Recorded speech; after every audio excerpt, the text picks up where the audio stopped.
Welcome to the regular meeting of the Board of Trustees. We want to note that this meeting is being broadcast on the NUSD YouTube channel at the direction of the board. The broadcast may capture sounds and images from those attending the meeting. If you would like to make public comment on any item on agenda or not on agenda, please see staff at the side table for a public comment card. Please join us for the Pledge of Allegiance now.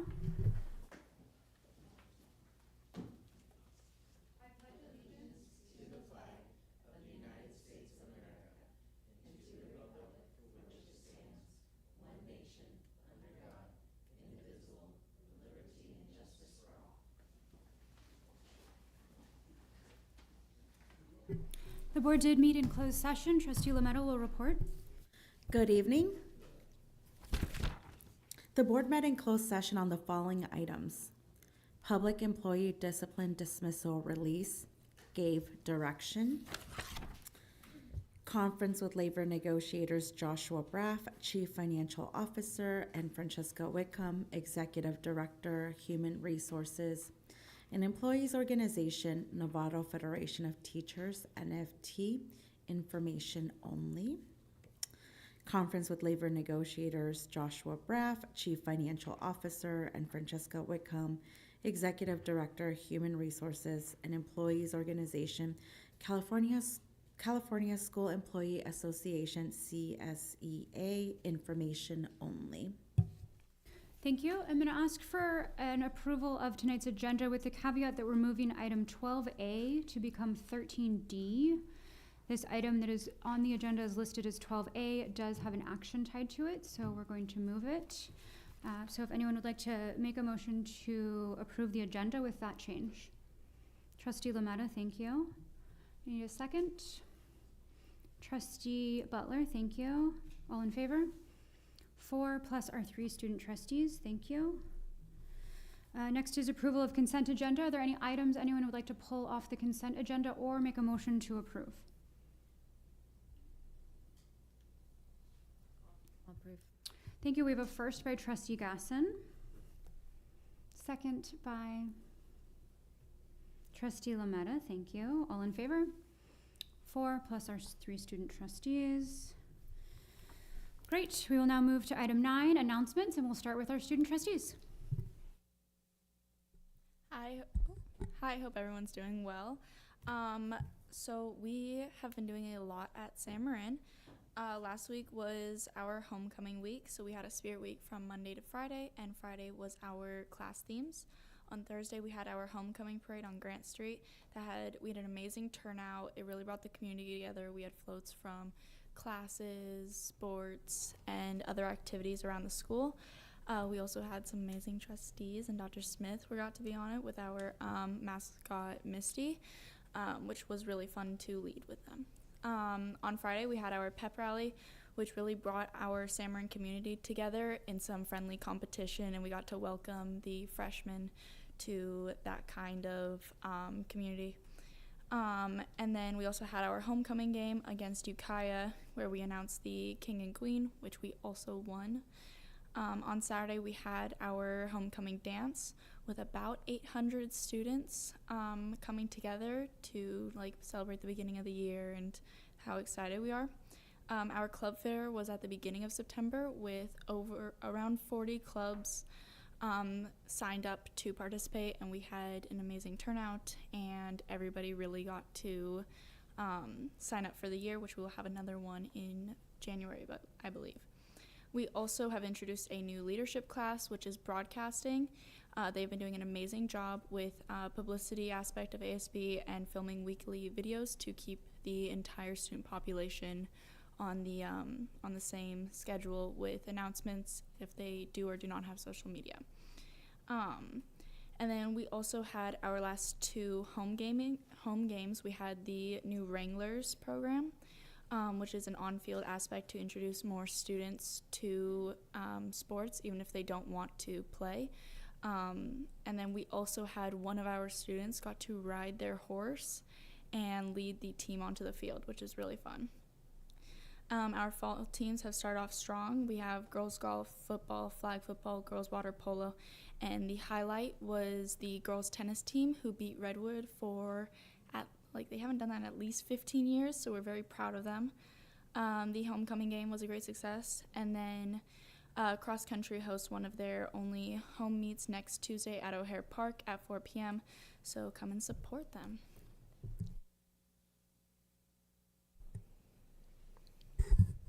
Good evening, everybody. My name's Jonathan. I'm the representative for Novato High School this year.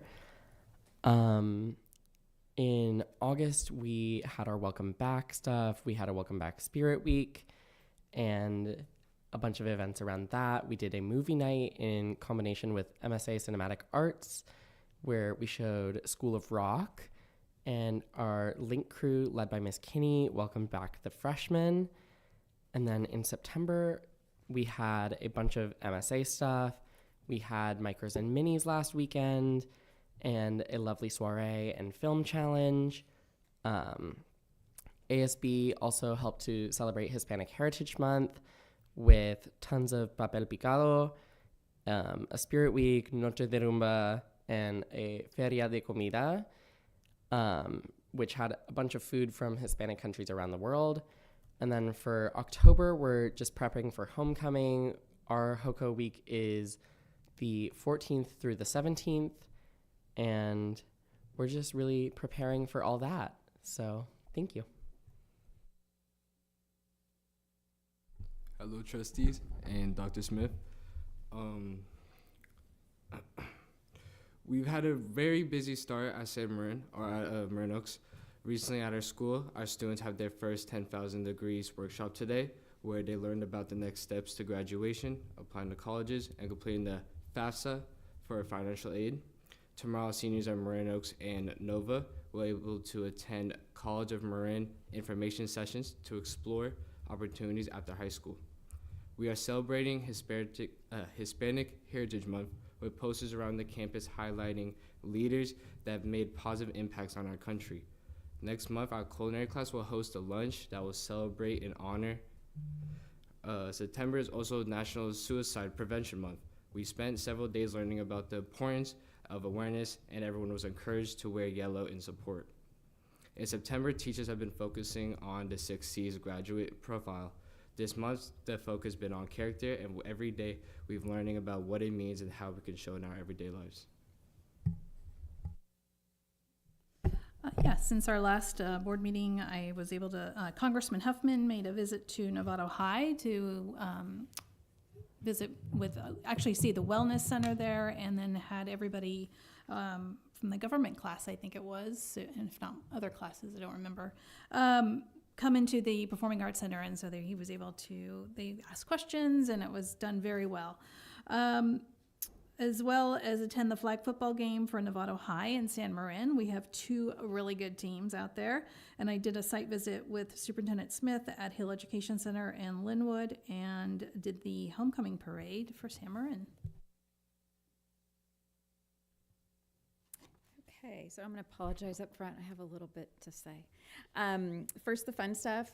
Loved having Jared Huffman visit. That was really great. I'd seen him speak earlier in the school year, and I just seeing him connect with the kids and the things that he said in a particularly challenging time was just really meaningful. And I received messages from families and stuff about that. So just really appreciated his time and coming and connecting with the kids and our staff too. That was super cute seeing the pictures. And also I forgot to mention to, Josh is over there tonight. The M&O staff have been receiving compliments from people as I've been walking around, so just wanted to share the appreciation. It seems like it was forever ago. I was at Novato High School's back to school night. It was just really nice to be there, very welcoming, and the campus just looks so great with all the changes and constructions. In fact, I got disoriented because it was really, a wall was really, really white that didn't used to be white, and I thought it was someplace else than I was. So everything just looks so great right now. And then the San Marin High School parade, that was so much fun. I enjoyed that, and I actually hopped off the truck intentionally so that I could see everybody, because I realized I sometimes miss watching the kids go by and the families and stuff, and so I did a couple rounds and then hopped off, so that was super fun. And I'm looking forward to tomorrow's SPED chat that's at 8:30 a.m. And it looks like we're visiting Hamilton this week, so that's great. So the other bit, I was just going to talk a little bit about JLAC. I unfortunately missed the meeting last month or this month.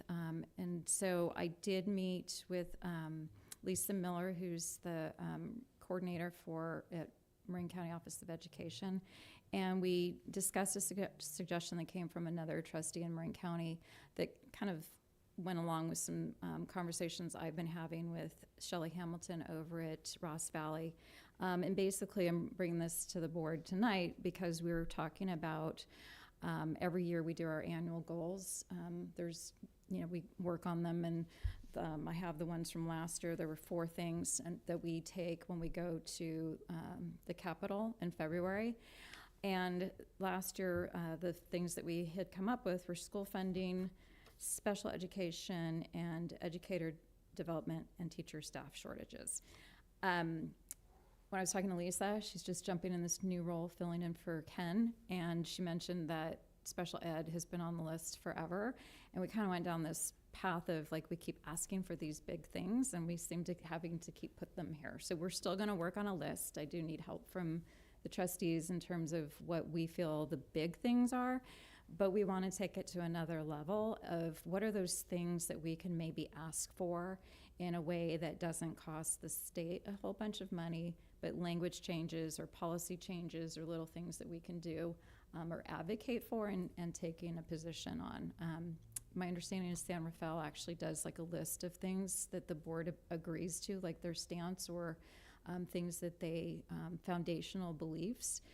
So something maybe like that we can talk about doing in addition to, I know we were talking about the housing changes and I always forget the AB whatever, and Derek is not here tonight, but things like those, what are the things that we can ask for that do have an impact, but maybe don't push buttons on the fact that we just don't have funding for things. So I would welcome any input or conversation for that. So that's it. Thanks. Good evening. I also attended the Jared Huffman Town Hall with our students, and I was just so impressed by our students. They were asking global questions about current events and our current political climate. So I feel like our future is looking bright. So it gives me hope and inspiration that it starts here at NUSD. I was sad to miss the San Marin Homecoming Parade, but I'll be at the Novato one, so I'm really excited. And I'm attending the event for MSA this Saturday, so I don't know who will be there, but say hi in case you guys go. Thank you. Yeah, it was great to hear the student questions at the Huffman Forum. It was really inspirational. We have some amazing students in our presence. I went to JLAC, a parcel tax meeting, budget advisory committee. If you are at all interested in the finances of this district, that is a great place to join us. I also attended Novato and San Marin sports, flag football, girls volleyball, and regular football. And coming up over the next 4 Fridays is the school fuel softball tournament. I think we have 6 teams for the men's and 6 for the women's right now. Hopefully that holds. And it's a great community event. So if you're involved in any of those teams, please bring your families out. And if you're not, come and watch. It's at Indian Valley College Sports Facility. Alrighty. I just wanted to start off by acknowledging tension in the community not last Friday, but the Friday before around lowering the flag to half-mast or not lowering the flag in honor of Mr. Kirk, and just acknowledging that there was tension, and we are going to be at least discussing our policy at a future meeting. We also heard at our last meeting public comments from our NFT leadership advocating or discussing the importance of class size in our middle schools. And so, we were invited to observe classrooms, and I was able to be in classrooms last Friday, specifically at San Jose Middle School to observe.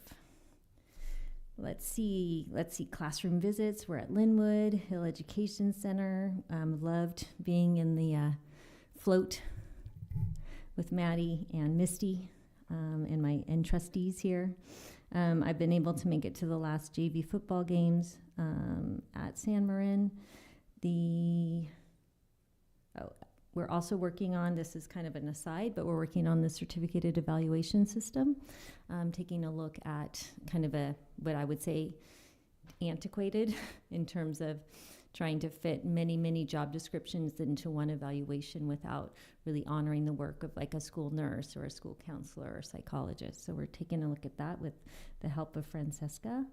And then it was really great. Julie and I were able to attend in the Multicultural Center in San Rafael, a great, what was it, 20-minute film, and it was a brand new documentary from within San Quentin prison, and the stories of inmates and their experiences. It was very moving. And important stories to tell and learning for all of us. And we were very honored to be invited to that. Let's see. We attended the Rotary of Ignacio. Rotary Club of Ignacio raised $17,800. We might hear more about that at our next meeting on behalf of some of our leadership activities in our schools. And then I was able to attend the school's rule event, which is the big foundation within Marin County. And we had a student speaker from Novato High, Luca. We had a teacher, Joni, and co-principal Michelle Cortez, all at the event. And I think that event raised over $400,000 in one event. So there you go. So let's see. And then what's coming up? We have a site visit at Hamilton this week. Debbie always goes. Are you going to be there? No, not this time. Okay, I put her on the spot at the wrong time because she's always there. All right, and then we have our first Modeling the Way visits on Friday. And then the really big event that our team has been working on, specifically Daniel Mikola, is we have Empower Tomorrow, where all of our 8th graders get to attend the College of Marin Indian Valley campus to experience some hands-on learning and think about many different career pathways for their future. So it's really a lovely event. Okay, our next item is 10 presentations. Tonight we get to hear from San Marin High School.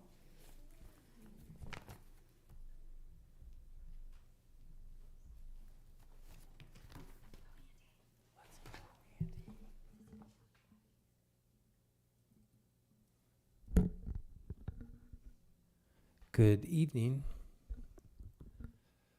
Thank you to the trustees for having me, student trustees and adult trustees, and to Dr. Smith for allowing me the opportunity to share some of the good things happening at San Marin High School. I should put this in presentation mode. I'm not used to PowerPoint slides. I'm all Google Slides. Slideshow. Let's do that. Thank you. Awesome. So I want to also acknowledge that it's always better to have student presenters, and we love to hear from students. They always make presentations better. And tonight, my presentation is an opportunity to offer a peek behind the curtain about some of the organizational shifts we're making as adults at San Marin High School. And I felt like there should be an adult making this presentation. And then what I would like to ask the board and Dr. Smith is maybe we can bring, as we get these programs off the ground, it would be really cool in the springtime to come back and share some of those successes. So the title of my presentation is Disengaged Teens in San Marin's MTSS program, which stands for Multi-Tiered Systems of Support. I'll give you some examples of that later. So all the things that are happening, Maddie Walker talked about at San Marin High School, there is also a rising tide of disengaged students, and that is the reality we live in. Specifically across the country for middle and high school students, never more than now have more and more kids felt disengaged, disconnected from the curriculum. So we've got a lot of work to do as the adults, and I'm going to talk about some of that here tonight. I'm including a book in my presentation, and that was a book written by Jenny Anderson and Rebecca Winthrop. Why include a book? Well, first of all, I want you to read it. It has a really interesting perspective on disengagement and what's behind student disengagement that we might not, that challenges some of these assumptions that we make. And it's a reframe on disengagement that it reframes disengagement from being a student problem to a challenge for the adults. It's not a defect or a trait deficit of the students, but the reframe is to challenge the adults in the organization, and that's how we're interpreting it at San Marin High School. Lastly, I, like the authors, believe that disengagement is our signal. So I'm looking at it as an opportunity. What it tells me is that the learning conditions aren't right, that the expectations we may be having for students are off a bit, and that the relational context, i.e. the relationships that we have with students, those need to improve.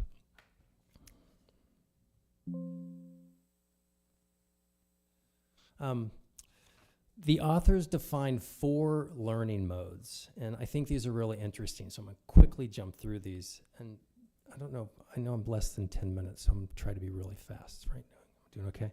All right. So the first one is the resistor. This is more like archetype of a disengaged student. Now, this student avoids homework, they skip class, or they may act out. They may be oppositional, defiant. We might dismiss the student as being lazy. And they often feel, the authors argue, that they're invisible or that they're inadequate. There's also, they define the passenger of disengaged student. Now, this passenger student does the minimum, they coast through school, and they say school feels pointless or I'm bored. And full transparency, I can think about both of my own children and these archetypes and their experience in high school at different times. Something to note here with these learning modes.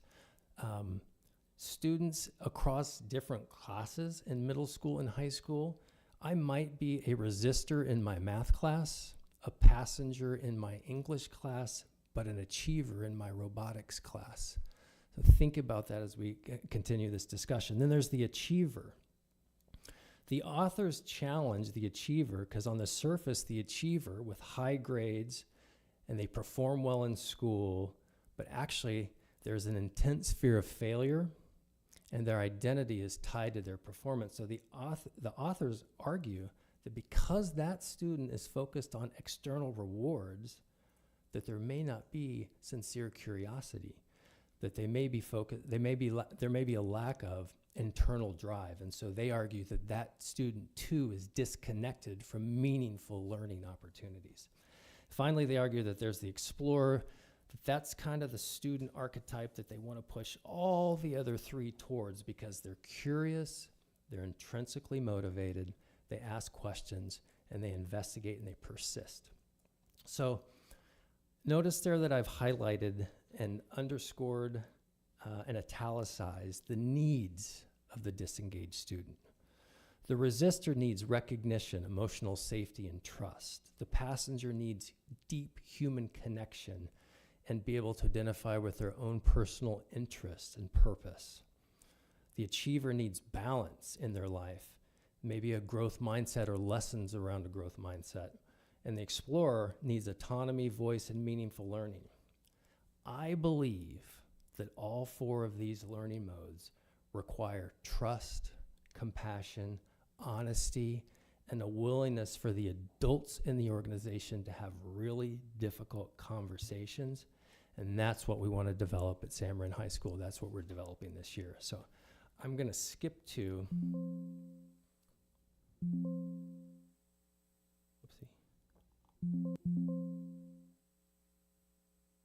our MTSS model. So the Mustang MTSS pyramid, a traditional pyramid in a multi-tiered system of support has 3 tiers. The first tier of support would include academic, behavioral, and social emotional learning support, and that would be the support that all students get in a school. The second tier would be for some of the students, maybe 5 to 10% of the students also include academic, behavioral, and social supports. And then the tier 3 is what a few students get, high need students. Well, I'm sharing that we've added a tier 0 at San Marin High School, and that tier 0 represents the organizational shift that we're making, changing the way the adults are thinking and organizing around supporting our students.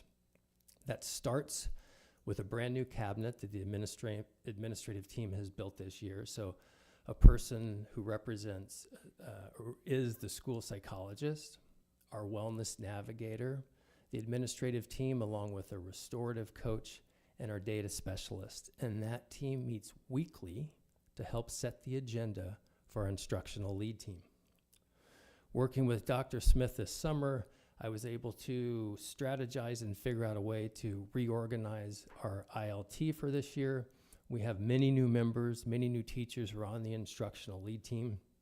And those people represent a new leadership group at San Marin High School that believe, because they had to answer the questions that convinced the interview team, they believe that all students are capable of learning and that the emotional health of students matters. So we have a brand new leadership team at San Marin that we're really excited about. We've also made a point as the adults helping lead that we are committing to authentic relationships, and this is something that Julie and Dr. Smith hear me talk about a lot, that we're trying to build an organizational culture where relationships are real, that we can have real conversations and not be afraid to disagree. And having real conversations and not being afraid to disagree are the behaviors that we want to model for students in the classroom as well. Restorative practices are a big push this year at San Marin.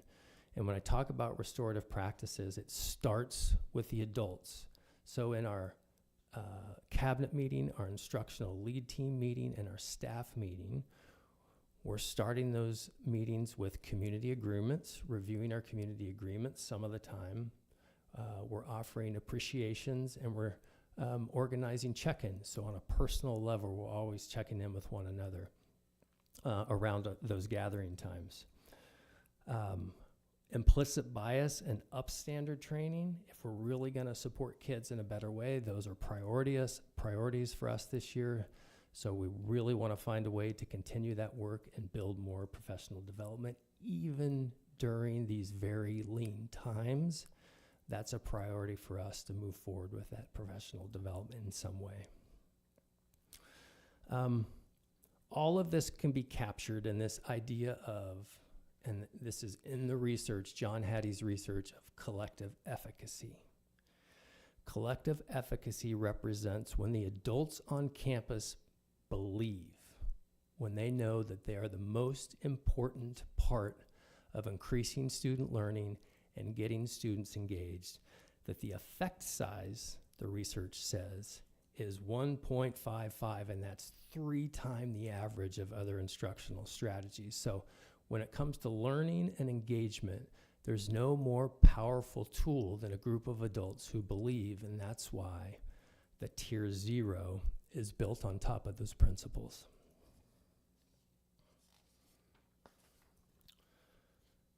Can I do this right this time? I did it. So here's a closing thought. At San Marin High School, we want to continue to build a leadership team and collaborative leadership teams that help move students from the resistor to the passenger and achiever, and continue to try and build more and more explorers who are curious about learning. And a closing thought is, when people explore together, that gives us an opportunity to thrive.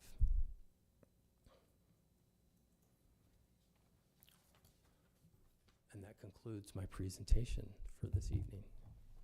Thank you. Do we have any? I'm now open for questions, comments. How are you finding it's going? I think organizational change takes persistence. Organizational change takes some of those characteristics that I'm talking about. It takes the ability to have hard conversations. I'm really lucky to work with a group of people who meet in my office weekly. and a staff, as I mentioned, as an instructional lead team who's committed to focusing on student engagement this year.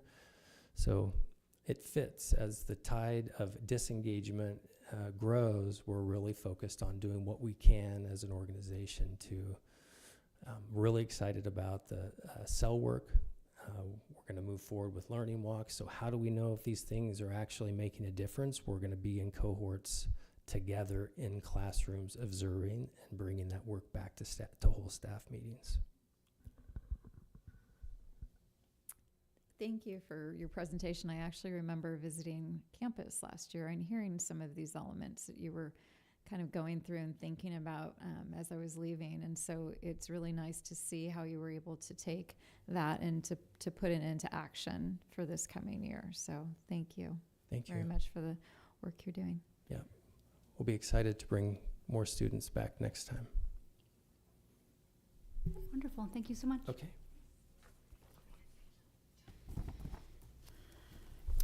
Okay, our next item on agenda is non-agenda public comment. We are glad to have public comment on any item that is not agendized. 3 minutes is allowed for each commenter. However, we are not allowed to respond to these comments, nor are we able to speak about employees or student privacy situations. The board directs the appropriate staff member to respond to all commenters within 2 business days following the board meeting. I see 2 public comments. We have Karina and then Andrew. Karina, if you would make your way to the center microphone. And the timer is over to your left in case you need to see it. Perfect. Hi, everybody. My name is Karina, and I moved to Novato in June, so I'm very new. And unfortunately, within weeks of moving, I realized how hard it is to find just baseline information about special ed programs. My son's in 1st grade at San Ramon Elementary School, and the FAQ, which I think a lot of people go to directly when they're trying to find information, they're hopeful, hey, maybe someone else had the same question, was COVID era language. And it's been taken down now. A lot of my feedback's been accepted, but I just wanted to give you guys kind of paint a picture. Back in February, before we moved, I emailed the contacts I could find on the special ed website, just kind of giving a heads up about the FAQ and the lack of information, because we were coming from Orange County, down in Aliso Viejo, where it's part of Capistrano Unified School District, and they are rocking it with the proactive communication. So I know it's possible, and I'm hopeful that there's a website, a single source hub, that can be a good resource for families that are trying to find out baseline. I'm talking about what schools have which programs. What's the difference between a special day class to social cognition class? Hey, my kid's mild to moderate, where does he fit? All roads to different school sites lead to the special education website that is a landing page with generalized information. So you can see I was really bummed because I was like, am I moving my son from a district who prioritizes special education to one where it's an afterthought? It's 2025, and that's a bummer. Okay, so moving on. It's super uncomfortable to get up here and feel like I'm complaining, so I hope this isn't seen as critical, but more so it's just an opportunity to update. The ROI for website hopefully is low-hanging fruit. I heard what you said earlier, and listen, hopefully it lessens the amount of emails teachers are having to navigate with answering repetitive questions. I gave a model of the Capo site of what they do well. They have links there with the acronyms. The links are clickable that go to digitized flyers that show questions parents want to know. What's the parent-teacher ratio? What's the curriculum taught? What's this information? I've never had to attend multiple chats and councils and do this to get information. It's interesting. All right, another thing is though, I understand the website's rolling out, you guys are rolling out a new website system, and I get change management takes time. I worked in tech, I get it's the thing most people don't like. It's super gnarly to have to change what people are used to something they're not used to. But one suggestion would be specific deadlines for parents. I think that helps build trust. The words like soon or in the next few weeks mean different things to different people. So you lose trust when parents think next few months means 2 months, and to the admin it means 1 month. Finally, just my experience, if there's anything that stands here, it's trust isn't built in silence. So proactive communication is possible. You have parents that are willing to help fill in some gaps, but please prioritize a single source hub. Thanks. Thank you so much. Andrew? So I don't think I'll need all 3 minutes, but I appreciate being able to speak here tonight. I'm a longtime resident. I live on Samarin Drive. My grandparents were the original owners of their home on Samarin Drive. The beginning of the school year, the community, I also work with Petaluma Pride. We're having our event on October 11th at the Petaluma Fairgrounds this year. It should be a lot of fun. But the community was really grateful to see the pride flag raised at the Samarin High School this year. And suddenly the flag was taken down. Like, it didn't even go through the month and it was taken down. So whoever initiated that, if it was the principal or whatever, the community was really proud to see that. And I know for a fact that the conservatives that didn't want to see that helped to get the flag removed. What my fear is that sends a very dangerous message to our community. It sends a dangerous message to everyone, for that matter. I grew up, went to San Ramon Elementary School. I went to Sinaloa. I was class of '93 at Samarin High School. I know the rhetoric that was talked about on the schoolyards. Smear the queer was one of the games they played on the schoolyard. You know, these things are still a problem. And my hope is, I understand that they were saying that they could put the pride flag up again in June when it's Pride Month. That's when school is out. So I think people need to reconsider that, and maybe if they don't want to have it up all year, we're willing to compromise, but just to take it down, I think it sends a very divisive and dangerous message to my community and to Novato as a whole. Thank you. Thank you, Andrew.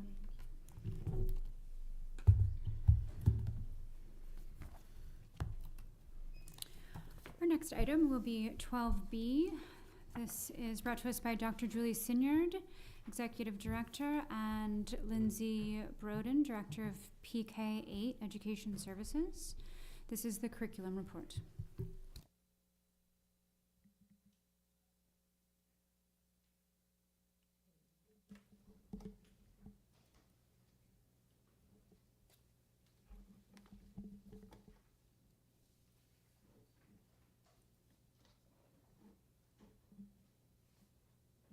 Okay, excellent. All right, thank you. Good evening, student trustees, board members, Dr. Smith.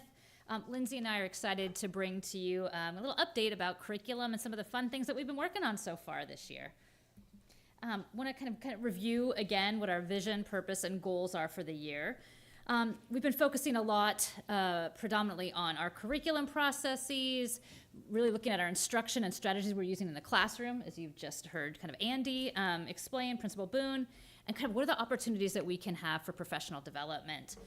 Again, we kind of work through our LCAP, our Local Control Accountability Plan, with 3 main goals: academic success and equity, student support and belonging, and family engagement.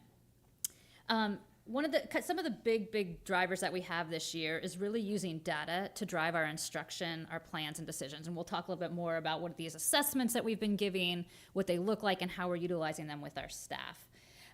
Really looking at providing targeted professional development for specific subject levels, grades, and really getting input and teacher support with that as well.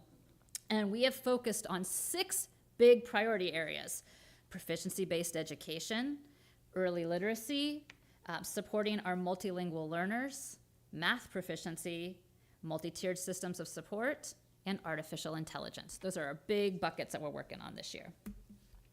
And earlier, at one of our previous board meetings, we brought forth some new board policies. And so just a little reminder here, some of the policies that we brought forth pertain to reading, language arts, science, and the history and the social sciences. Tonight, we're going to focus a little bit more on the reading and language arts piece, where we're going to talk about our early literacy and the trajectory of ELA curriculum. Okay. So last year, we came up and we gave a curriculum update for TK through 8th grade, and we talked about the specific materials and resources that we use. One thing that we wanted to focus on this year is the content that we're choosing to focus on in our classes within those materials and within supplemental resources as well. And what we do in Novato Unified is we focus on essential standards. So our teachers have worked together through the years as part of being a proficiency-based education district in selecting, just really looking at really closely at the standards and then selecting the most essential standards that we need and want our students to be grasping before they go out into the world and serve in our communities. And so that really is the content that our teachers and our teams are collaborating on and focusing on and assessing on in our classrooms within the materials that we use. And our teachers get together regularly to discuss the standards, discuss student progress within the standards, and collaborate together on that in our data cycles and department time. And we will continue working on that this year as proficiency-based education is going to continue to be one of our main goals and items of focus in our processes in our district. And want to kind of talk about a couple of the big highlights that we're moving towards, and would be remiss if we didn't start talk about our work with our standards-based grading as well. So a lot of discussions we're having is, what does a PBE classroom look like? What are our expectations? What do we want staff to do? What do we expect students to do? And I want to say a huge shout out to our middle school teams who have moved towards standards-based grading this year. And so the process has been challenging to an extent, but really, like, we're going to get this dialed in and truly have the learning that we need to happen with our students. So thank you. I want to do a huge shout out to all the middle school staff, where we really did work over the summer clarifying our essential standards, again, narrowing these down to 10 to 12. And kind of the next steps with this is creating our student trackers so students really understand the work that needs expected to them. That being said, we're also looking with our high school friends and how to work towards standards-based grading at the high school level. And so we're going to do a similar process, ensuring all of our essential standards have been listed and creating the pathway forward with that. So that's the work of this year, having lots of conversations around that, and look forward to working with our teams to complete that. Mm-hmm. Yes, and the elementary team right now is looking at their essential standards, and they have a task force that is putting those into draft report card form, so that our elementary report cards will be bring a lot more clarity now and be a little bit more detailed and specific than they currently are. So that's one thing that we're working on as well with the elementary team. Another thing that's super exciting that we're working on with the elementary team is our English Language Arts curriculum pilot and adoption process. So this process really is rooted on the necessity for us to move into a structured literacy instructional approach. We've kind of adopted the balanced literacy generally curriculum in the past, and so together as a team over the last few years, we've been really learning about structured literacy and phonemic awareness, phonics, decoding, all of those pieces that create early learners. And part of that is identifying a new curriculum that's very comprehensive in nature. And so what we did is we put together a pilot team last year of teachers in every grade level and from every school around the district. And that team piloted Wonders and Maravillas in the spring. Last winter.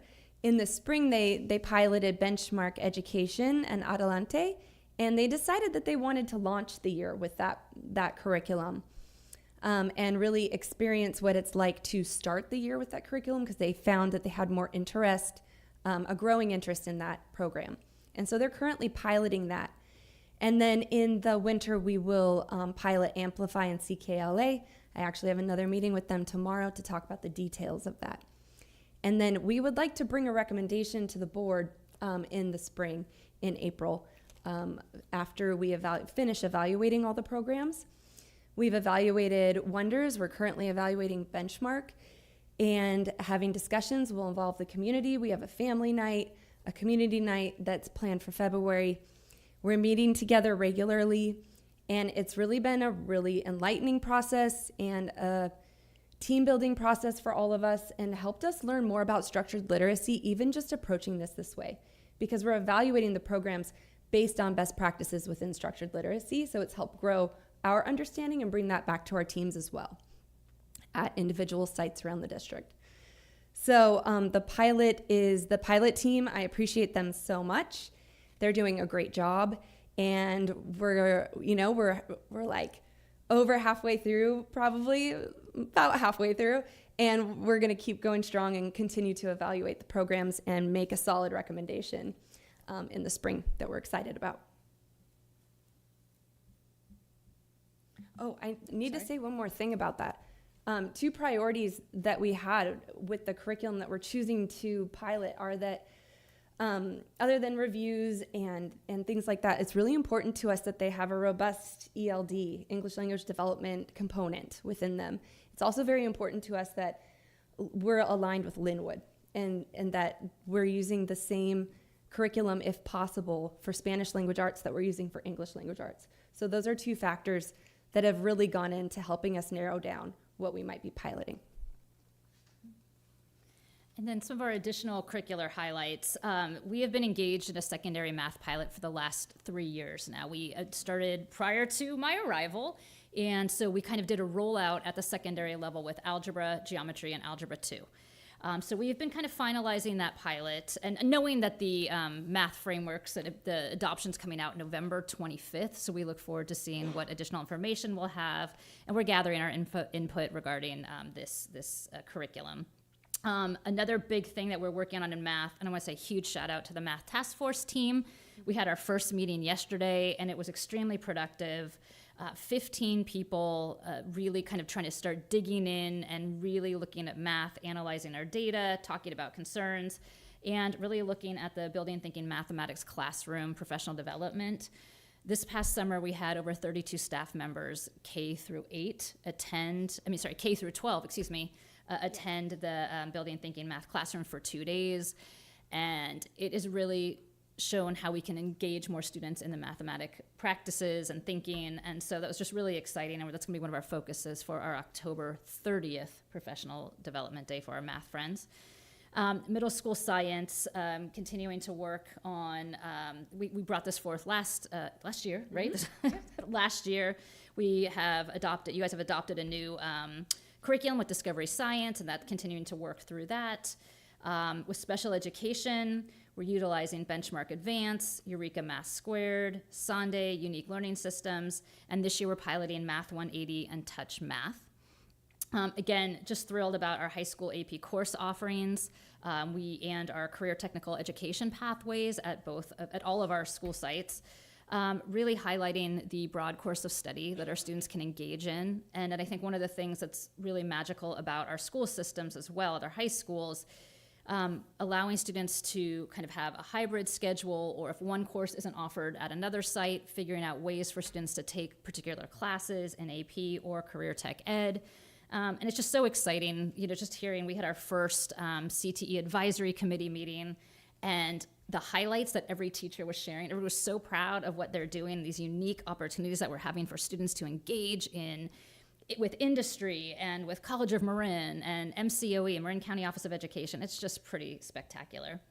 And then finally, kind of, again, our dual language immersion program, increasing the number of students that are involved at the middle school level. And while we don't have the entire program, but we're offering Spanish language arts options at San Jose, working with an additional seventh period for students. It's been great, and working alongside to truly create a TK through 12 program and focus on the seal of biliteracy has really taken off. So we're excited about that.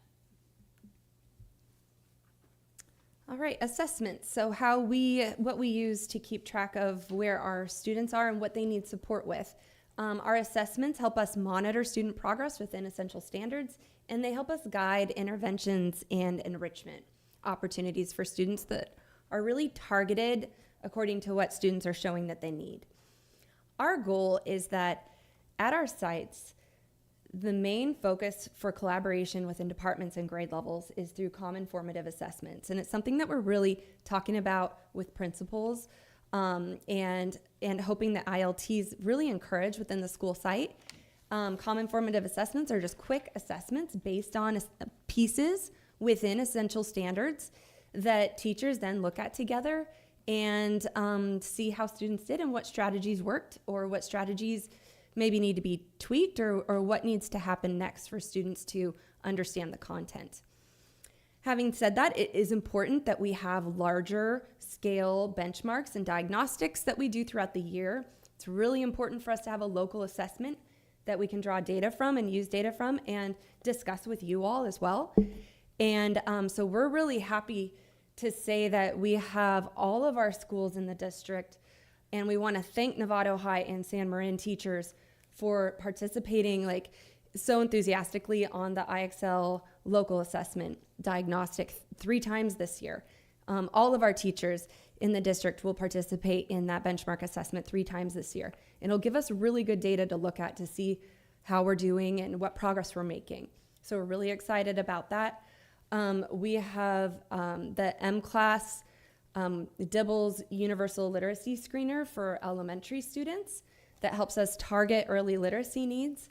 We have ESGI for TK through first grade, which is an educational software assessment system for early learning, kind of in all areas. It's pretty comprehensive. And then we're using Galileo for Spanish language arts at Linwood, like we have in the past. And we're also pricing out some other options right now for San Jose Middle School as well. One thing we're interested in is the STAMP assessment. And we're also working with our world language teachers who really do want to create some common assessments when students are entering the schools at the high school level to make sure they're placed appropriately in the appropriate Spanish language class. So really excited to do some work with our world language teachers. Yeah. Our next steps this year are to finalize the elementary ELA pilot to make a recommendation to you. Our goal is to bring that to you April 21st. And to continue our essential standards and proficiency-based education integration, TK through 12th grade, to continue support in and providing professional development, which we've planned 2 dates that are coming up this fall in structured literacy for all of our teachers, and to continue data cycle coaching, professional learning, communities, encouraging that in any way that we can. That's the most important work that we do. It's the most important work that our teachers do is collaborate with each other. And so those are our next steps and focus areas that we'll continue to think about and move on. I also want to address, I've already spoken about the Building Thinking Mathematics classroom and the focus on math, but also the implementation of AI literacy, AI policies and understanding. We have currently asked staff to complete a survey. We have about 173 responses to date right now. We need a few more, so more to come on that. But really having an opportunity to get to work with staff to talk about AI, how it's impacting our students, how we can harness AI for good, and how we teach ethical use and behavior for AI usage, so that teachers aren't afraid, parents aren't afraid of how this new tool will help shape kind of the future as we move along. And so we have our first technology committee meeting coming up next week, and really utilizing our teachers and our teacher expertise. We've had some really early adopters who are doing some phenomenal things in the classroom and sharing their expertise with others. So we're going to work on having Tech Tuesdays, invite staff to come and do little videos to help spread this out to staff. So again, there's a lot that we're tackling right now, but the enthusiasm around all these goals and areas is just it's wonderful to see. So that is our curriculum update. Are there any questions? Thank you. I know there's so many different pieces going on and so many things that you guys are focusing on, and I feel fortunate that we're able to actually pilot a couple of choices to make sure that they're meeting the needs of the students and the teachers, and so I was really focusing in on that a lot as you were speaking. And I typically will read everything, and I actually chose not to because this is one of those things, I think there's just so many layers, and having you guys speak to them is so much more helpful. One thing that I did notice, and I'm just curious about, I'm always forward thinking, with the 4/21 date for the ELA program, I would presume, it seems, I know you want to get through the additional pilot, but it seems like that's kind of near the end of the school year. So I assume we get all the materials, and then the PD training happens when? Yeah, I can speak to that a little bit. Yes, so then we actually have scheduled a tentative professional development day after that date, just to have that in the calendar to ensure that teachers can at least start to become familiar, feel good going into summer, having some background information on whichever program we select. So we do have that date in there in early May that we just have on the calendar. And teachers would have resources at that professional development. I mean, the companies that are supporting us have been so helpful.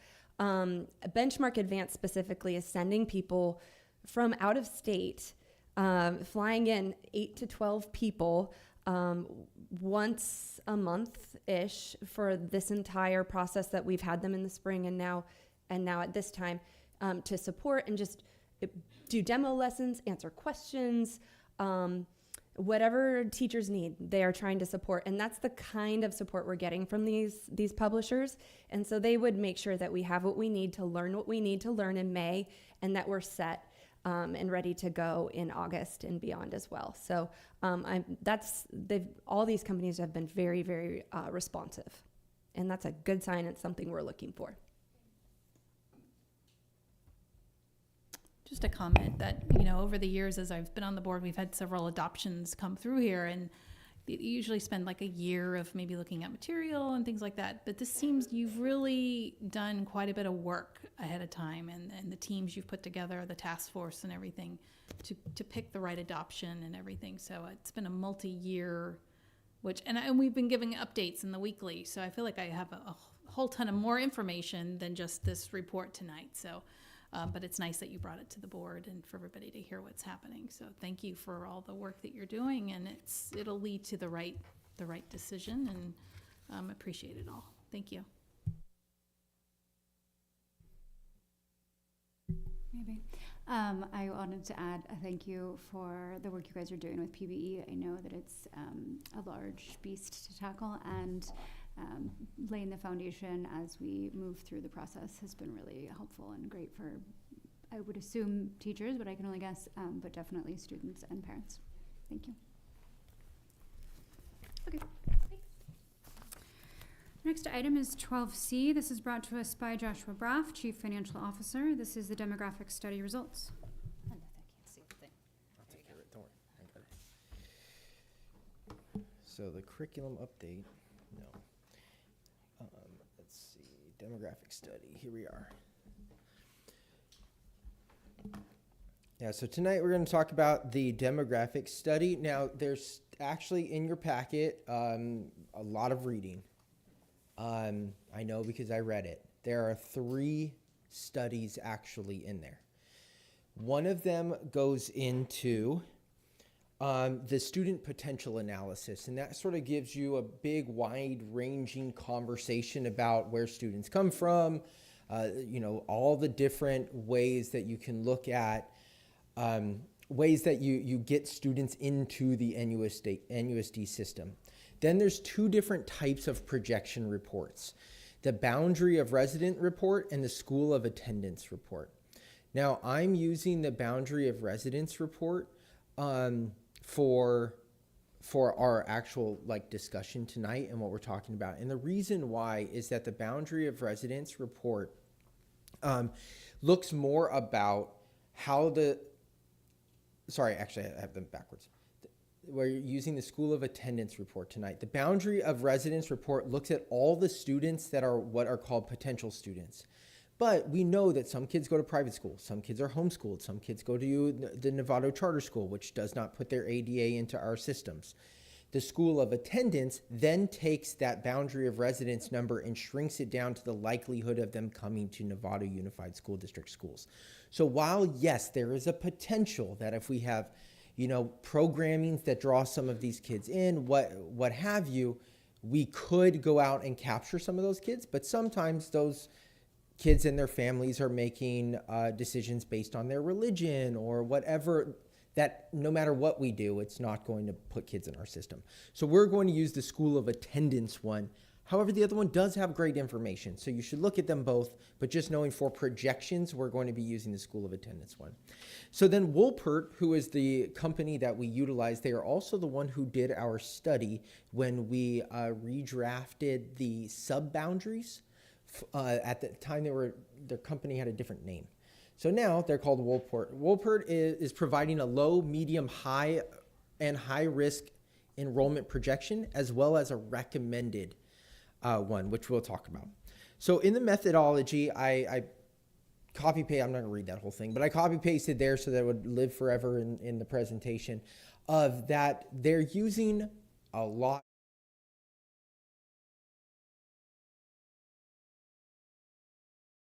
of where students are, the new buildings that are coming in. Each of those buildings, then they look at currently. So we would say in the Loma Verde enrollment area, a house, we have 400 students. In that area, we have 900 houses. We have 300 apartments. We have this, we have that, right? And then they divide those all out to find, well, that many houses created this many students. That many apartments created this many students. So that gives you a rating on what those potential students from those types of dwellings. Then we look at, well, what new dwellings are coming in that area? Then we also look at live births, nationwide versus California versus Marin versus Novato. And are we trending up? Are we trending down? Are we staying in line with how Novato has always been? What they basically found is that in our district, for the 24-25 school year, when you're taking in all housing units, we are at 0.274 students per housing unit. It's not that exciting, but that's what it is. The key information is that you then take all of those pieces, combine them all together, and they create a chart that looks like this.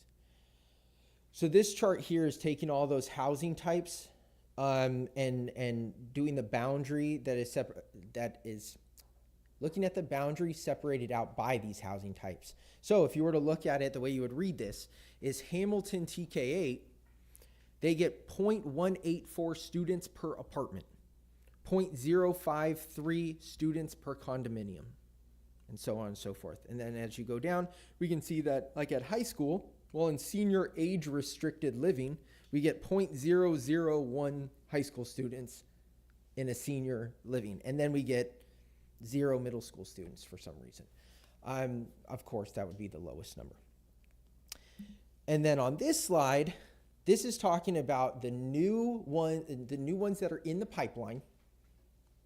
That doesn't mean that they're all actually going to happen. That doesn't mean that they're going to turn out to look exactly like this. But right now, with the best information we had, all of the developments in Novato, they believe that that is 543 new students coming into the student potential, right? So that's a lot of what we talk about is student potential, because it doesn't mean that's exactly what you're getting, but it's student potential. So now we'll look at, that is all the pre-work, right? So that's that student potential analysis. That's where all that comes from. And so you can deep dive into there and just read till your heart's content about how they came up with these numbers. But then what do those numbers actually mean for us? So we have this enrollment projection, and this chart, I don't know why they made it this way, but I didn't make this chart. This is in the actual document here. It could have been shrunk down, so then it only started at 6,000. But here's the good news. In every projection, it shows that Novato Unified School District will go up in our enrollment over time. The problem is that it's not going to go up overnight. I guess it's both a gift and a curse, right? We want to see those numbers come in, but it also would be really hard to react if all of a sudden we got 500 new students next year.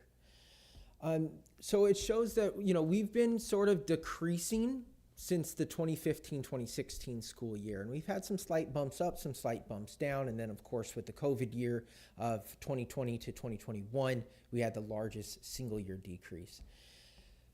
We are projected to increase over the next 10 years, and the 4 lines that are shown there and are much more visible in the actual documents are the projected low, projected medium, projected high, and then the recommendation. So diving in, on the low side, they're saying that we would start with 7194. Now remember, this year we're actually at 7150, so we're even lower than the low. Not a great starting point. But it does show that we're at about 7448. There's about 30 students per year, new and incoming. On the high side, it's saying that starting at 7260 and going up to 8,016, that's about 65, 75 more students per year. And then what we're going to utilize, which is the recommended, is about 50 students per year and goes up to 75, 75 at the end of 10 years. So in the year 2034, 2035, we'll be up about 425 students from where we are currently. And what that looks like, and this is just an interesting one, and of course this slide will never be exactly correct, but it is an interesting to look at, is that the by school. And by school on this one, as we see, it's slowly climbing. I should point out, what it doesn't take into account is because, like our SDC classes, our special day classes, are not an enrollment at a specific school based on where the student lives. They are an enrollment at a specific school based on the program that they're in. So SDC has been pulled out of that because otherwise it would skew the numbers of a specific school based on what year you were looking at to see what year that program was housed at a specific school. So here in these numbers, SDC is not included. NPS is not included. Those are non-public schools, which would not be in any of these, right? So that's why you see 7213 here as the final number and 7575 in this number. You're including some things that are slightly different. But the interesting thing to look at this one is how things move up and down. How different schools like Novato High School shows that it's going to grow and then come back down slightly. As we see San Marin dropping down almost from the beginning, sort of rebalancing out in there. And then some of the elementary schools going up and then down, and some of them going down and then back up. So it is something that we can look at and see how close these projections happen in the coming years so that we can staff accordingly, make sure programs are balanced at the right place, how many TKs we need, how many first grades we need, so on and so forth. But of course, this is probably going to be the least accurate page of everything in here because that's too many variables at any given time. This is just a information item, but of course I'll take any questions from you, from the board. Just looking at what you just showed us, I didn't see anything that affects the capacity of each school or the boundaries of each elementary, middle, and high. It doesn't seem like that's going to be affected over the next. Yeah, it's not projected to. I do think if we were looking at the student potential one by enrollment area, and then you looked at the high side, that says that there's going to be like 8,500 students. Yeah. Probably not realistic. If that were to happen, we might have some other conversations to talk about how we redraw boundaries. Yeah. If we're in the recommended one based on school enrollment, as you can see here, none of these numbers get above any sort of historical highs. Right.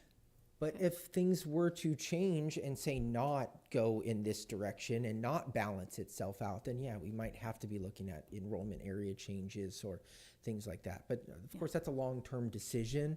And so we would need to see that kind of reflected in trends, which right now is not the trend of any area. Right.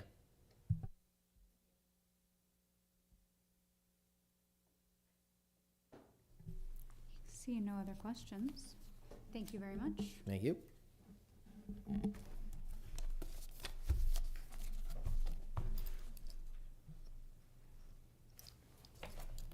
It's you again. Lovely. We're now to discussion action, item 13A. This is the approval of the transfer and conveyance agreement and amendment number 1 with the lease and facility use agreement with Novato Charter School. Yeah, so this item here is basically a 2-for-1. We already have an MOU that is a facilities use agreement with Novato Charter School. So if we do approve the first item, which is the transfer of the portables to Novato Unified School District, then we also will update the MOU to reflect that change. And so it's a 1-for-1 here. The main impetus and why we are doing this project, there is no dollar value associated with this. These buildings are at the end of their useful life. They do not have salvage value to them. But there's basically a trade here and a ask. And the way that the transfer is written is that if those asks do not happen, the transfer is null, and the portables in question go back to ownership by NCS.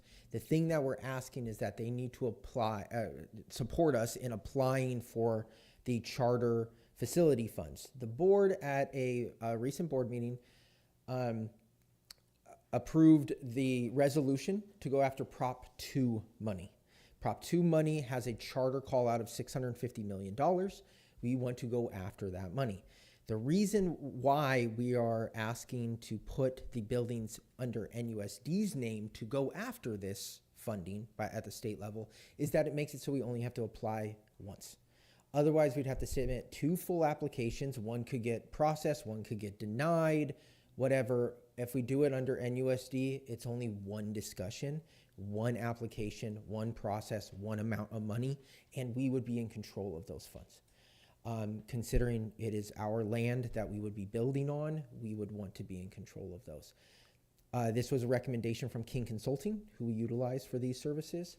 And yeah, with that, I'll of course take any questions, but would appreciate approval of this item. So King Consulting drafted this agreement. Did legal look at it in any way? Legal drafted the agreement. Legal draft, King is okay. our support in this, Yeah. not only the transaction, but applying for the funds. Okay, thank you. I'll move if that's helpful. Thank you, Trustee Butler with the first. Second. Trustee Gaston, thank you. Discussion, no. All in favor? 4 plus our 3 student trustees, none opposed. Thank you. Thank you. Next item is 13B. This is the approval of schematic design schedule and cost estimate and approval to utilize a leaseback contract from Food and Nutritious Service Kitchen Improvement Project at Lucette Elementary, Olive Elementary, Rancho Elementary, and San Ramon Elementary.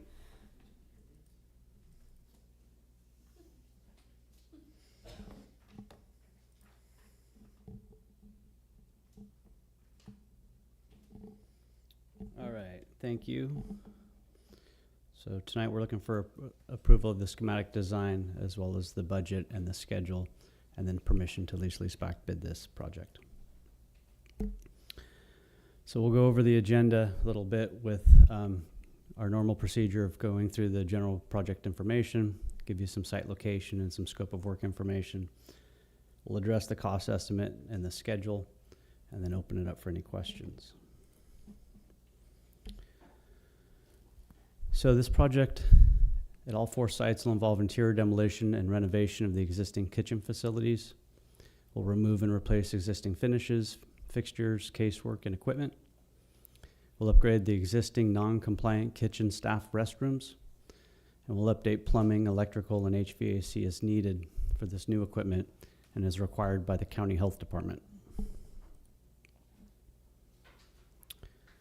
So this is Lou Sutton Elementary School. On the left-hand side, we'll show you the demolition of the kitchen and as well as the new work. You can see that the bathrooms are being updated and that the scullery is being updated with additional shelving units for dry storage as required by Health Department. We're removing and upgrading the flooring and then also reconfiguring the kitchen so that it's a little bit more useful, changing out some of the equipment such as the hood, as well as the warming oven and stove and other items such as that. Here are the new elevations. I know it's a little bit hard to see, but you can see kind of in the, I guess it's detail 7 here, where we're having a new hot well so that food could be served from there. And then also you can see in several of the photos the storage for dry food. Much of the same at Olive Elementary School. Reconfiguring some of the walls, making it more usable, and then also there's a grease interceptor that's being added per health department requirements. Again, here are some elevations. Up on the upper left-hand side, you can see kind of the wall between the multipurpose and the kitchen, shrinking that down a bit for the roll-up door so that the serving can take place through that opening. And then there's also addition of kitchen hoods as well as a dishwasher at this location. Same thing for Rancho. Again, flooring, upgrading the ceiling as necessary, kind of relaying that kitchen out so that it's more usable, adding kitchen equipment to match the other ones. Again, elevations. We are infilling the door that goes between the kitchen and the multipurpose, as well as changing out the elevation associated with the serving at the wall between the kitchen and the multipurpose. And then San Ramon, reconfiguring of that bathroom, and then you can see in the middle of the new plan additional work surface. And then here's some elevations that show all of that. Detail 5 kind of shows you the side view of the dishwasher. And then a new hood over the double convection oven. So cost estimate. Construction is $3.7 million plus a design contingency of 7%. We are still designing. We are about to go into DSA, so we're holding on to that contingency at this point. We've got a 10% construction contingency with architect fees, which are inclusive of the kitchen equipment consultant, $600,000.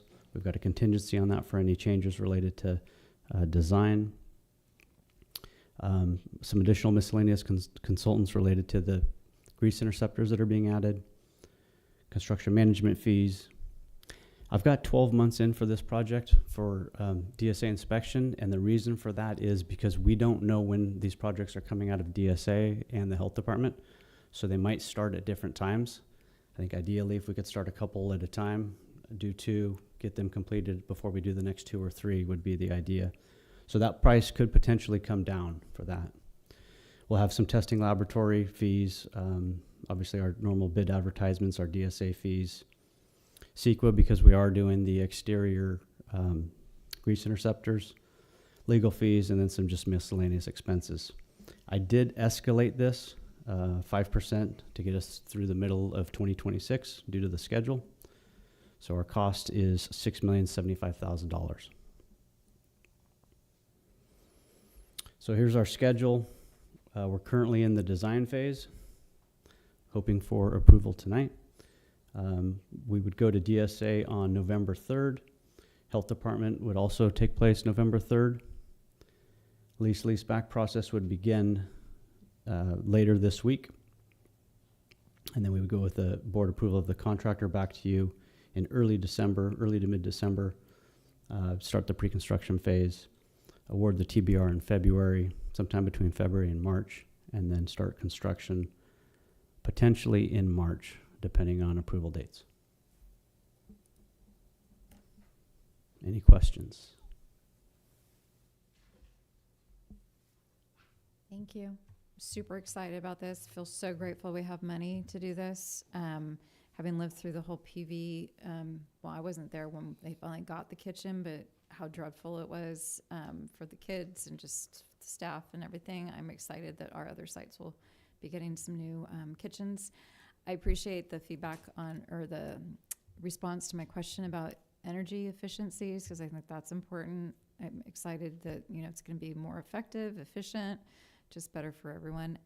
I guess one question I have, looking at your timeline and wasn't entirely clear, is the idea that we usually do stuff over the summer, so less impact, but it seems like with multiple sites, is it going to be that the kitchens are closed and then somebody else is bringing food in, or is there, how are the workarounds? Correct, and so Cody may be able to better answer some of those questions, but yeah, we would be trying to get multiple sites done during the school year, essentially upon approval. Okay, so they would be serving from, my understanding is that they would be serving from the multipurpose room and bringing that food in. We'll figure it out like we always do. Okay. No, I know you're great about being creative, but I was just trying to envision, because I remember at least at PV it was a big undertaking, and although we for years were working out of a closet with the food delivered. So yeah, if we were, I think if we were to try and do all of this over the summer, we would have some sites that we wouldn't be able to complete within that amount of time, especially given the fact that we need health department approval on all of this. Right, it seems like a lot of moving pieces. Correct. That's cool. And it's not a question, but just want to remind us that we have the eco-friendly cap on when we're, doing the, I know there's certain things that we need to have in a certain way, but I know Cody was on the committee, so just, as we're getting the equipment and stuff, as much as we can to be environmental friendly and thoughtful, that's great. Absolutely, and the equipment being used is more efficient than the equipment that obviously is in there to begin with. When this goes out to bid, are you trying to use the same contractor for all? Yes. Yeah. So we would do a lease back to one contractor and then kind of Okay. phase it. Yeah. Okay, would anyone like to make a motion to approve this? Trustee Gasson, thank you. Do we have a second? Trustee Butler, thank you. All in favor? 4 plus 3 student trustees, wonderful. Thank you so much. Next up, this is 13C, approval of schematic design, schedule, and cost estimate and approval to begin public bidding process for re-roofing project at Novato Charter School. Okay, so I changed the look a little bit because I figured, there it is. Just didn't want to bore you too much. So yeah, this is for the re-roofing at Novato Charter School. Whoops. Sorry, it's moving a little bit slow. All right, our agenda for tonight, again, same kind of format where we will review the general project information and then kind of go over that site location, scope of work. We'll review the cost estimate and then go over the construction schedule. And then if you have any questions, feel free to ask. So we'll disconnect solar at the roofs of 6 buildings. These are metal roof buildings, so we'll infill in between the ridges of the metal with insulation between the standing seams, and then we'll put a roofing over that material at 8 of the buildings. We'll install PVC roofing after we disconnect the solar panels. So as you can see in this photo, we're looking at the buildings at the back of campus. So it would be along this line here. And this first building here is a newer building, so it would not be part of the project. And then all of the buildings in red would not be part of the project either. Right now, the reports are that the leaks are at the back of the buildings, the back buildings.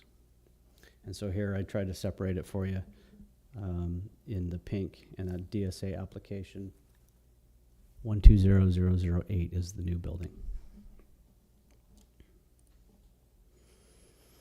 So this kind of gives us an idea of what the existing conditions are. These aren't the normal solar panels that we're used to seeing, where they're about 2 inches thick and maybe a 3x4 panel.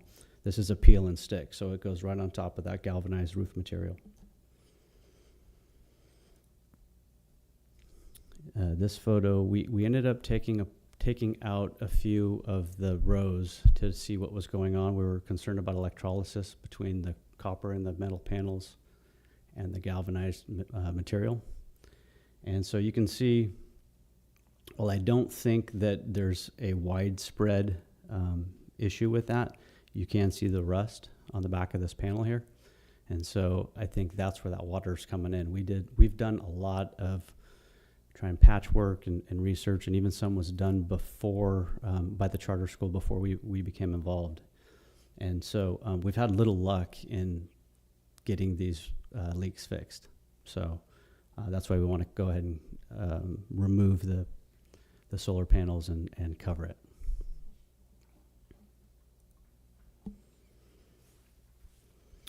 So here's the cost estimate. We expect the construction to come in at about $389.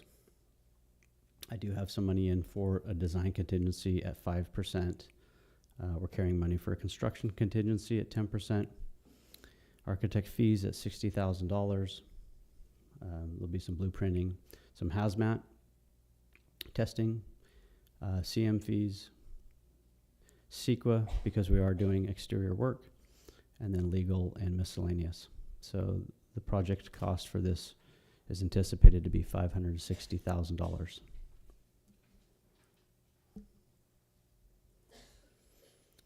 So our schedule would be to obtain board approval tonight. We would continue into the design, development, and construction document phase. That would take us through early November. We would submit to DSA on or around November 7th. Hopefully come back to you with board approval. We would bid the project December 10th through early January and come back to you for board approval the end of January. Award it on January 28th.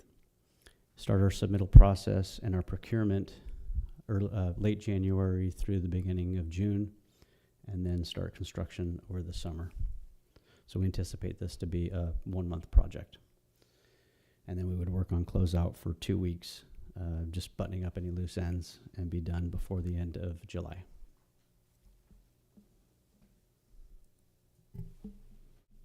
Any questions? I have a question. What's going to happen this winter when it rains? Yeah, that's a good question. So what they've had to do is they've had buckets in there. Ooh.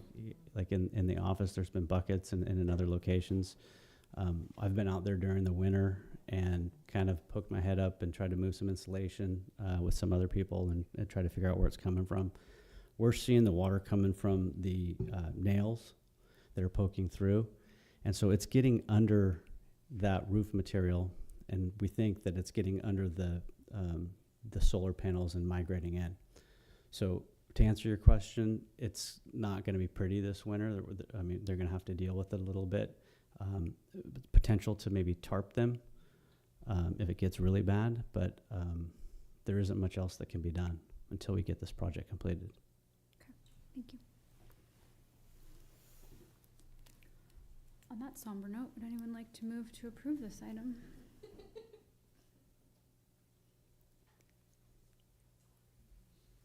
Thanks, Trustee Gasson.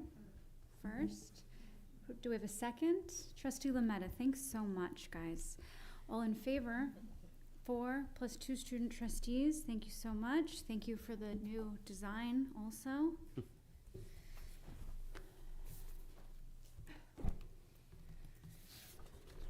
Okay, item previously known as 12A, now 13D, brought to us by Jeff Wallace and Lindsay Broden. This is the Prop 28 report.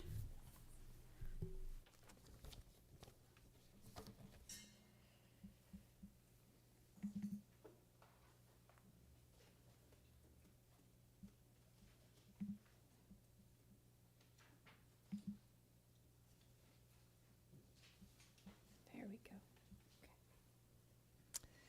Hello again. Yes, this is the Prop 28 report. I'm Lindsay Broden, Director of Educational Services, PK through 8.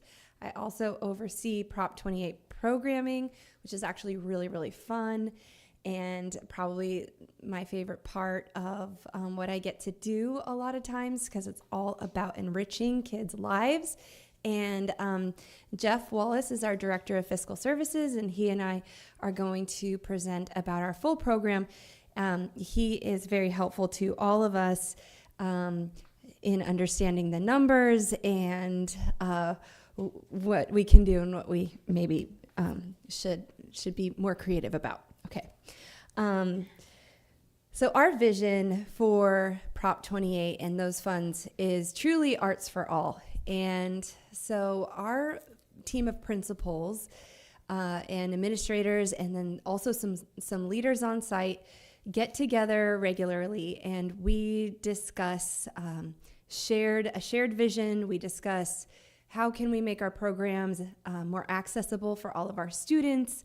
We discuss individual site needs, site input, individual site plans, because it's inspiring to hear what our sites are doing and learn from each other. And we put together individual plans and then shared plans as well. And they kind of take ideas back to their teams, get input from their teams to determine how we're going to use these funds to increase arts engagement for all of our students. And one thing that we're looking at this year is we actually took the goals of the equity imperative and we brought those into our Prop 28 meeting. And even though a lot of them have to do with more specific things outside of the arts, we thought about each one and tried to connect it to Prop 28 and to the arts and how that goal pertains to this work that we're doing at all of our schools. And we're trying to grow access. So we are paying attention to which students have access, or if all students have access to these cool things. And there are aspects at each school that I think do bring arts enrichment to all students. So it's very exciting work. Right, and just to echo Lindsay, this is also one of my favorite things that I get to do is working with all the principals. And I really will say that I have been extremely impressed by Lindsay's work and also the work of all the principals. In these meetings, they work together, they give each other ideas. This is an interesting program because the money is allocated directly to the school sites. It doesn't come from us and we get to decide how much to give to each school. They're told how much they get.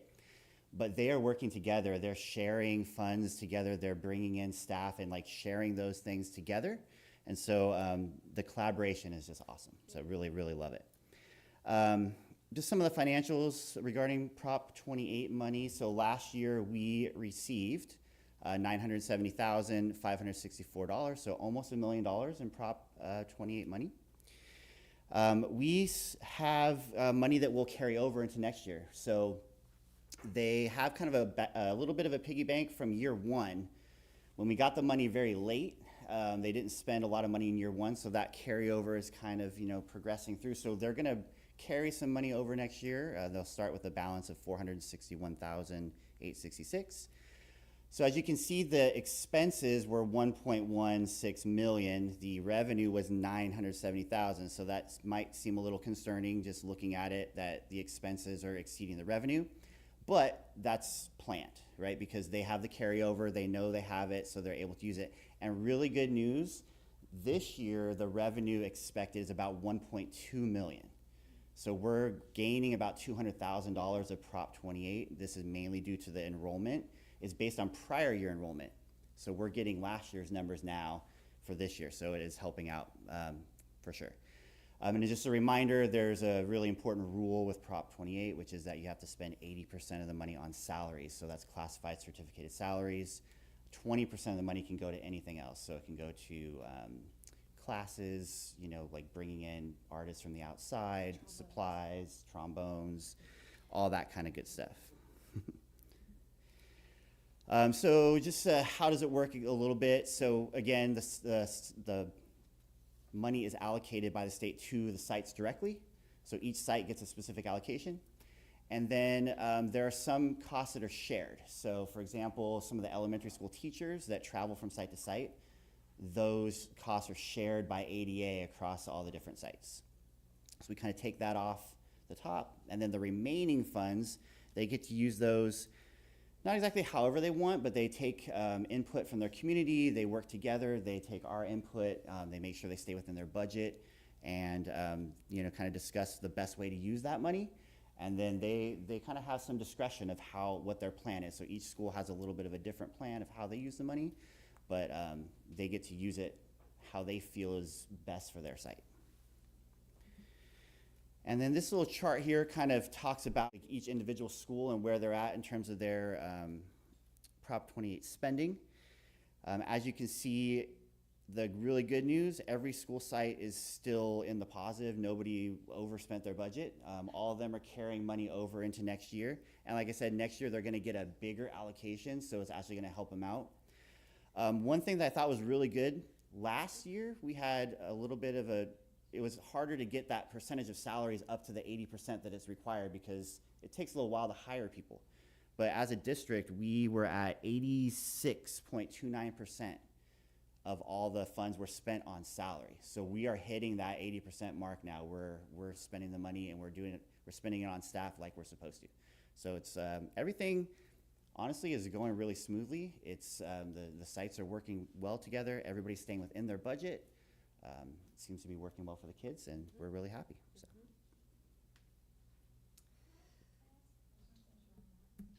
Oh, yeah. Sure. Mm-hmm. I know we get to the good stuff, but since we're here, I'm like, okay. So you said something that struck me that because of the projections from last year, we're going to have a bigger amount coming in for next year. And given that we are now seeing that enrollment isn't what we originally thought, which means the year after it'll be less, or we at least, I would hope, how long can we carry over money to a next year without spending it? Like, can we offset the increase that we're getting with the decrease the following year? So yeah, the really good news is it's the way the money works is it's first in, first out. So it's while we're kind of carrying over because of the money from the first year, that money's all been spent, and then it kind of moves into the next year. So you have 3 years to spend the funds. So yeah, we have this carryover we can use for the next 3 years, basically. So they have time to spend it down. Oh, yes. Do you know why they want us to spend 80% on salary? It was part of the law. So when the law was passed. Yeah, but do you know why? I guess not. I don't know why that was put in there. I'm assuming it was just the idea was they wanted to get more teachers and certificated and classified staff working with the students directly. But yeah, it was just part of the proposition as it was put before the voters, and so that's why, it wasn't something that the legislature created. It was a proposition that was passed. So sometimes. Do you know who was behind this prop? No, I don't. I'm not aware of that. Thank you.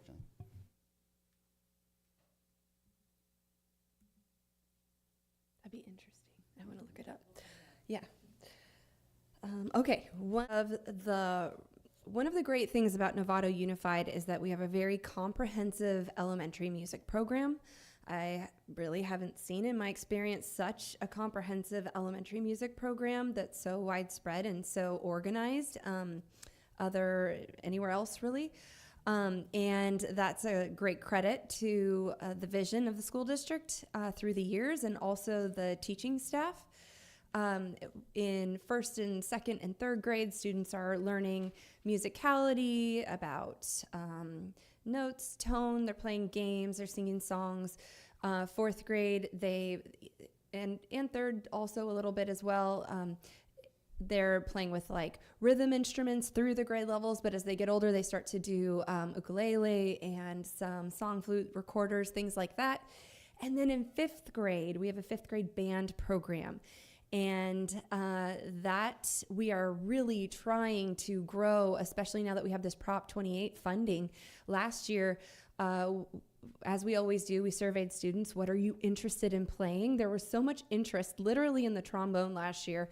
We spent a lot of our materials funds on brand new trombones for our students, for our district, that we now have, and we can continue to grow interest and grow the program. And we provide flutes, clarinets, trumpets, trombones to students. And all students are really involved with music. Students who don't choose to play an instrument are in music exploratory, where they get to play a bunch of instruments in fifth grade. And we changed the model this year. We have we brought on some really awesome new music teachers, and they are at the middle school level. They're our middle school band teachers. And they are also teaching 5th grade band to kind of help bridge between elementary and secondary music so that we can continue that program and grow that program, and so that that's consistent.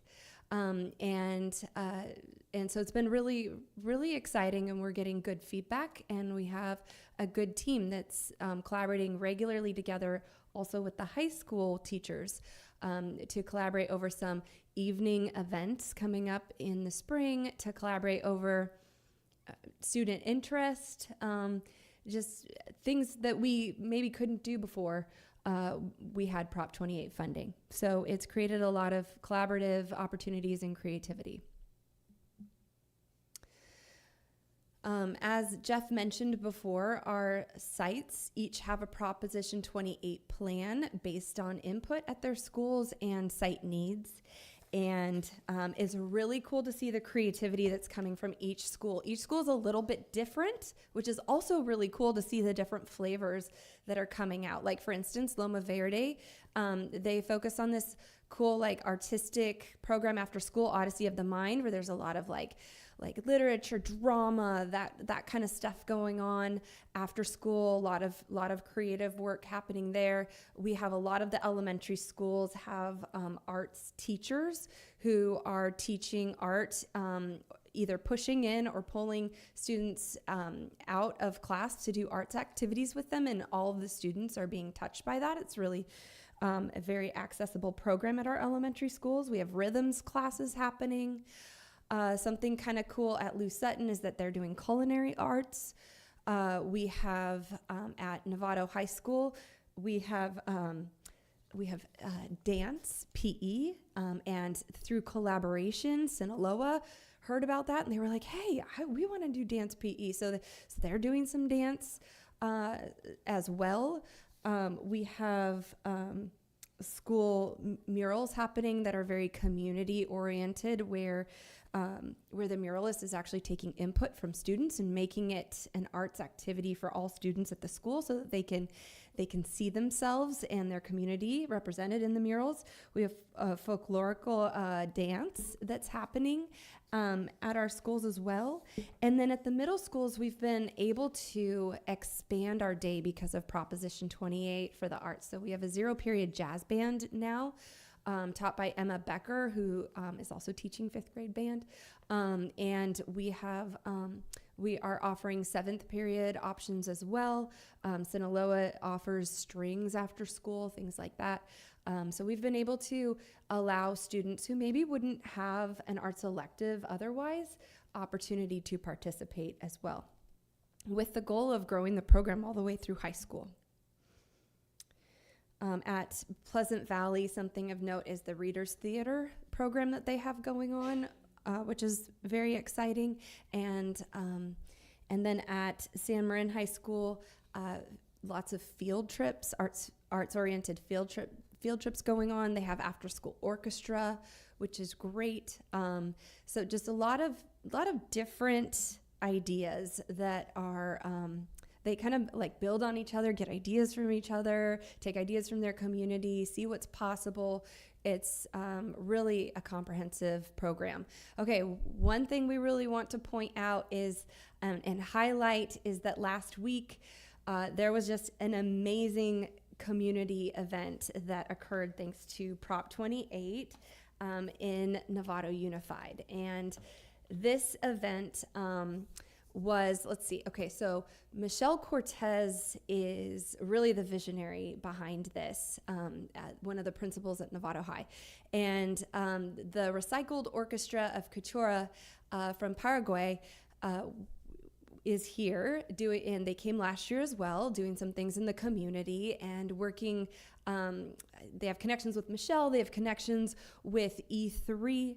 We, through Proposition 28, have an Arts and Equity Committee that's looking at equity within our arts programs.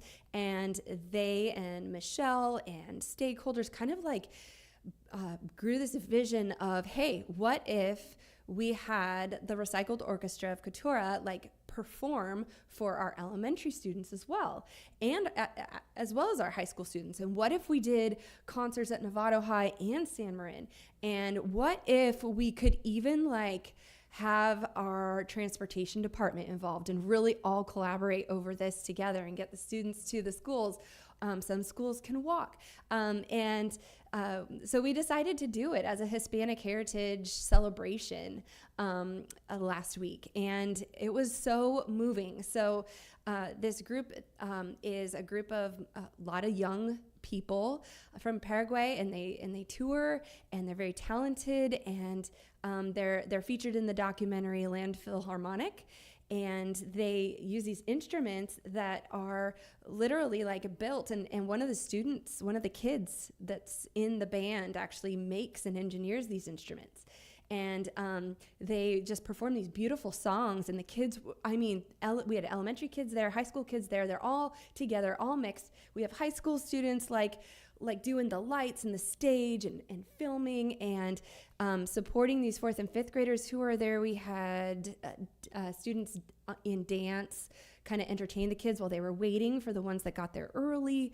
It was just amazing, and the students were so excited to listen to these beautiful songs and do this together and hear like introductions in Spanish for students who that's their home language, and some of like the tunes of these songs they might feel familiar or connect with. And it was truly just amazing. Like the adults in the room, we all had like goosebumps. We were like tearing up, and it was just such a moment of bonding.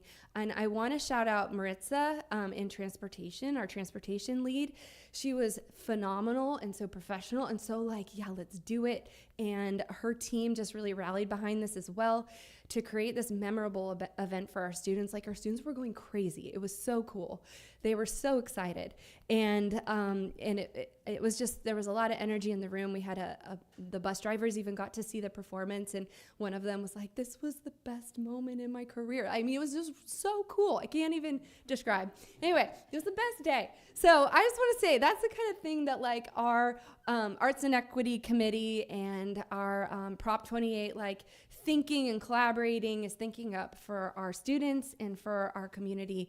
And it's all like really coming together, and then all also very different at every school, which is really cool. So are there any questions?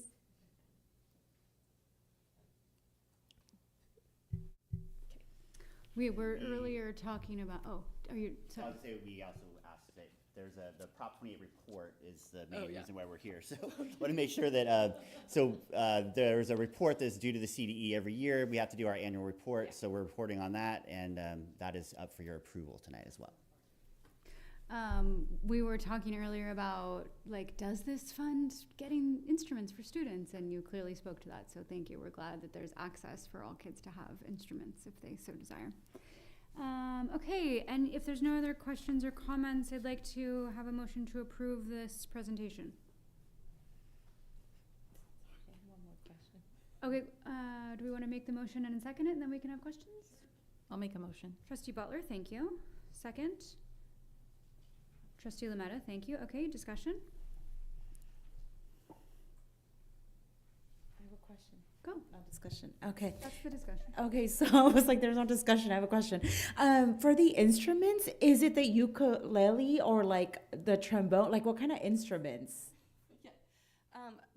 The main instruments in fifth grade, and then also some. Oh, so it is actual. Yeah. Okay, great. That was my question Yeah. earlier because I did see it. Okay, Yeah. perfect. Clarinet, flute, trumpet, trombone. Okay, perfect. Okay, so what's the process? So like they're in class, and how do we go about it, about promoting it? Yeah, so right away from the beginning of the year, the teachers, the music teachers, they meet with students and they show them each instrument and they talk about each one. They explain the options to the students, and so all the students get FaceTime with the teachers.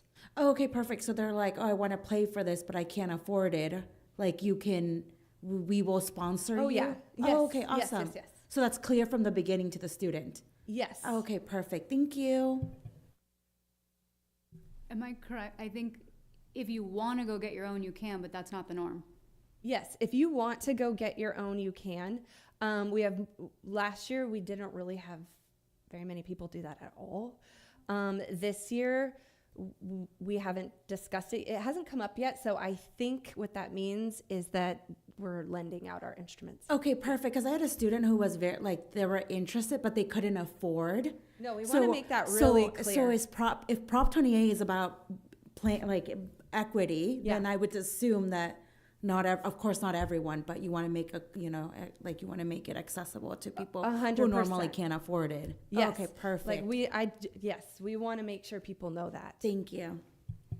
So it's actually always been that way or at least when my kids were going to school, that if you wanted to play something, but you're leading me down a path that I remember was the challenge, was the repairs. And I know that the place that we used to rent from is not there. And so one of the big issues was, you're smiling. Mm-hmm. So I'm just wondering, it's great to have all these things where I'm like, that's going to suck up the budget because there's that 80-20 kind of thing too. Mm-hmm. So do we have a plan for the repairs? Mm-hmm.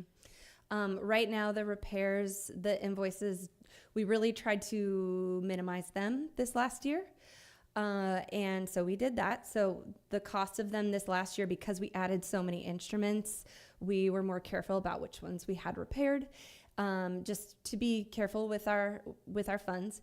And then for this year, the principals are deciding on a budget that their school can reserve for repairs. So we are planning for that, because there are different repair needs at different schools depending on how many students participated and just how it falls. Great. If we have no further questions, we'll have a vote. All in favor? 4 + 2 student trustees. Wonderful. Thank you so much. Thank you. Yes. Go ahead. I neglected to include something in my public comment, and that is that we have 2 birthdays in the room.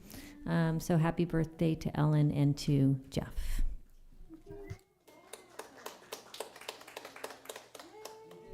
Wonderful. Okay, we will see you all at our next regularly scheduled meeting, October 14th. Thank you. Good job. Thank you for life.